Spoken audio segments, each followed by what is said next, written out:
Okay, Section 2. Again, we are working on standard SS8H3 to analyze the role of Georgia in the American Revolution. And this is going to begin to look at Georgia progressing towards the revolution, which breaks out in the early 1770s. So Britain tightens control. Americans see British efforts to tax them and to increase control over the colonies as violations of their rights.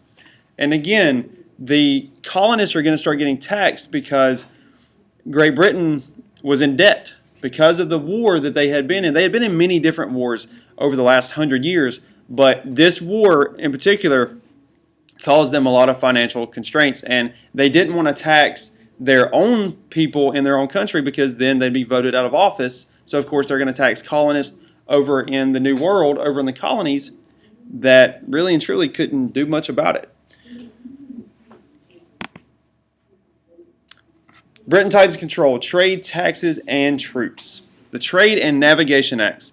Your homework from yesterday, y'all go ahead and get that out. Your homework from yesterday. As we're going through these, look over that homework and make sure that you have got the information from here in each one of your tax acts that we discussed yesterday. The Trade and Navigation Acts. Facing war debt, Britain tries to raise money within the colonies. Acts of trade allow sale of certain colonial goods only to the British. Indigo, tobacco, sugar, and cotton could only be traded through, because of the Navigation Acts of 1763, indigo, tobacco, sugar, and cotton could only be traded on British vessels and could only be traded through British ports. That's what you need to make sure that you have down for Navigation Act. 1763, again, that you could only trade goods through British vessels and through British ports. Of course, the British ports began to increase taxes, and the port charges raised cost. Colonists get very angry about this, and they begin to ignore the laws. They feel punished by Great Britain. Customs agents, which are the agents that work at the ports, search warehouses and homes for illegal goods. So immediately after the French and Indian War in 1763, you get the passage of the Navigation Acts. 1763 Navigation Acts. You're going to see this is just the first of many taxes that come into play. What you're going to see from 1763 all the way up until 1776, there's pretty much some sort of law or some sort of act that goes into place almost every single year until the outbreak of the American Revolution. The Sugar Act. The Sugar Act stated that, the British wanted the colonies to buy only British sugar from the West Indies. Now something, if you really think about it, there's two things that are very important to people from England. And remember, these are English colonists in the New World. Sugar and tea, because they drink tea almost daily. They actually have tea time, and they put sugar in their tea. Well, in 1764, the year after the Navigation Acts are passed and the Proclamation of 1763 and the Treaty of Paris and all that stuff, Sugar Act is passed. Sugar Act states that foreign molasses was to be taxed and at a reduced rate, but this was now going to be strictly enforced, and it was not strictly enforced before. This made it harder for colonists to smuggle molasses in, and molasses is sugar, and it made it harder for them to avoid taxes. Most of the resistance came in the area of New England. Remember the other day we discussed the northern, there's three different types of colonies, the New England colonies like Massachusetts in that area. They really started to show resistance against Parliament for this. Well, Parliament comes back and they actually reduced the tax in 1766, 2 years after it went into play, because the colonists were raising so much cane about this. I mean, they were really upset about it. Well, in 1765, again, something happens every year. 1765, Britain sends troops to enforce laws and to keep peace with native allies. And in 1765, the Quartering Act is passed, which forces colonies to house, feed, and equip soldiers. How would you feel today if a soldier came in your house and you did not have a choice except for to give him some of your clothes, you had to feed him, and you had to give him somewhere to sleep? Maybe if a soldier came in my house, I would have to make my kids sleep in the floor, and a soldier would be able to sleep in my bed. Now, there's actually an amendment in our Constitution now that says no quartering of soldiers. This is the reason why. So reviewing dates, 63, Navigation Act. 64, you get the passage of the Sugar Act. 65, we get the Quartering Act. And 66, the Sugar Act is going to be repealed. Now the next one we need to, by the way, make sure that you have that on your graphic organizer. The last one we're going to discuss is the Stamp Act.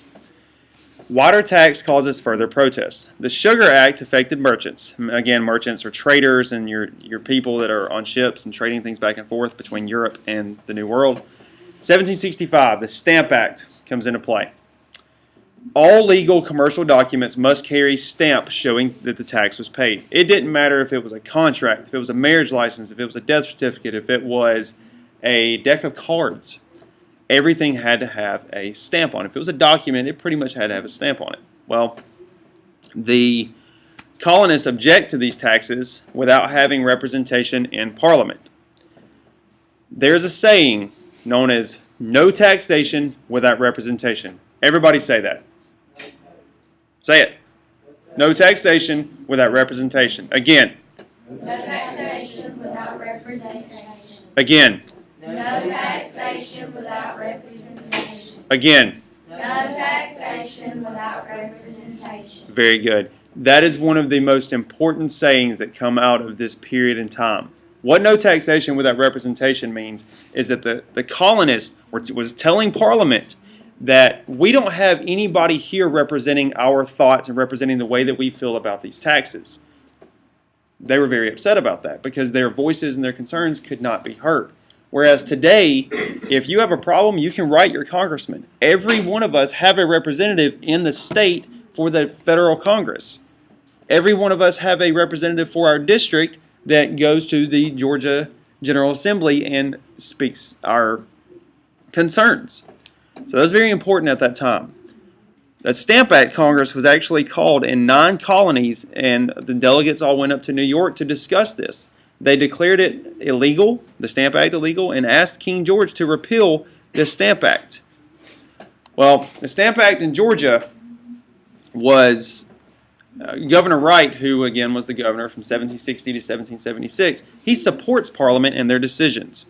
He doesn't convene the assembly, and no delegates are sent to the Stamp Act Congress. Again, Georgia was kind of late getting into the game of revolutionary acts. They just kind of sat back and were just kind of laid back about stuff. Georgia was the only colony to buy stamps, and most wait and hope that the act is repealed. Fearing threats to destroy the stamps, Governor Wright actually moves them to Fort George. Well, Britain ends up repealing the Stamp Act in 1766 because they fear revolt.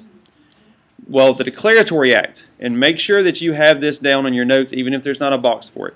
The Declaratory Act passes in 1766, and what this states is that they being Parliament, has complete control over the colonists. The reason that they passed this Declaratory Act is because in 1766 they take away the Stamp Act and the Sugar Act, which is the 2 measures that they had passed in order to raise money. The British government wanted them to know, okay, we're going to take these back because you are so concerned about them, but we want you to know that we're the boss. We are going to make the decisions, and you're going to live by them, period. So up until 1766, you can already see there's a lot of tension in the 13 colonies. The colonies are beginning to grow. Remember that because of the Treaty of Paris and Proclamation of 1763, that the colonists are not supposed to go past the Appalachian Mountains. However, as I said earlier, they are in fact going past there, and you're going to see more and more problems that begin to arise. In the next lesson, the next part of this lesson, we will be discussing from 1767 up through the outbreak of the American Revolution. I hope you enjoyed this lecture, and please let me know if you have any questions. Make sure you go to Facebook and like Coach Garner's page to where you can view this presentation. Thanks again. Have a good day.